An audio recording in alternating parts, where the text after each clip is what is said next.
50 ஆண்டு கால நண்பர். அவருடைய திறமை பத்தி, அவருடைய சாதனை பத்தி எல்லாருக்குமே தெரியும். இண்டஸ்ட்ரிக்கு வந்து நிறைய தொழில்நுட்ப கலைஞர்கள், டைரக்டர்கள், நடிகைகளை வந்து அறிமுகப்படுத்தி அவரை வாழ வைத்த திரையுலகத்தை வாழ வைத்தவர் பாரதிராஜா அவர்கள்.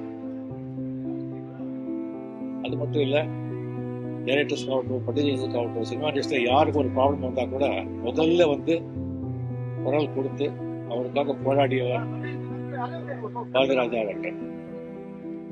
இன்னும் எத்தனை ஆண்டுகள் ஆனா கூட அவருடைய படைப்புகள் மறக்க மாட்டாங்க. அவர் பேர் எந்தெந்திக்கும் தமிழ் மக்கள் இதயத்தில் எந்தெந்திக்கும் இருக்கு. தனிப்பட்ட முறை ஒரு குழந்தை மாதிரி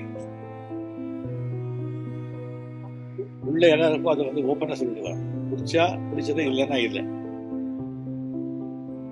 என்னை பத்தி ஒரு நிறைய விமர்சனம் வச்சிருக்காரு. நான் முன்ன எனக்கு பிடிக்கும், ஆனா அவன் நடிப்பு எனக்கு பிடிக்காது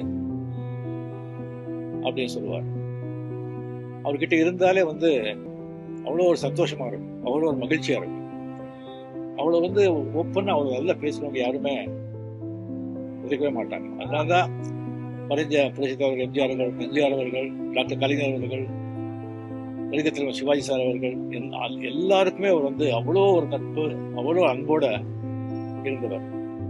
யார் வீட்லயும் வீட்டிலே வந்து ஒரு பெட்ரூம்க்கு வந்து எந்த நேரத்திலும் போக வேண்டியவர். அந்த அளவுக்கு ஒரு உரிமை, அன்பு, நட்பு கொண்டார். அவருடைய மறைவு வந்து திடீர்னு இல்லை, நாளா இருந்தது. எனக்கு வந்து அவரோட இருக்கும் போதே வந்து நான் பார்க்கணும் சொன்ன இதே கொஞ்சம் சரியாயிடுவாரு, குணமாயிடுவாரு, அப்போ வாங்குவேன், அப்போ சொல்லிட்டே இருந்தாங்க. அது வந்து அவர் உதவியோட இருக்கும்போது லாஸ்ட் டைத்துல வந்து அவர் பார்க்காமலே போயிடுச்சு. என்றென்றும் என்னுடைய நினைவுல என் கூடவே எல்லா நாட்களும் எப்போ இருப்பாரு. இன்னும் ஆத்ம சாந்தி அடைக்கும். குடும்பத்தாருக்கு ஆழ்ந்த அனுதாபம். நன்றி.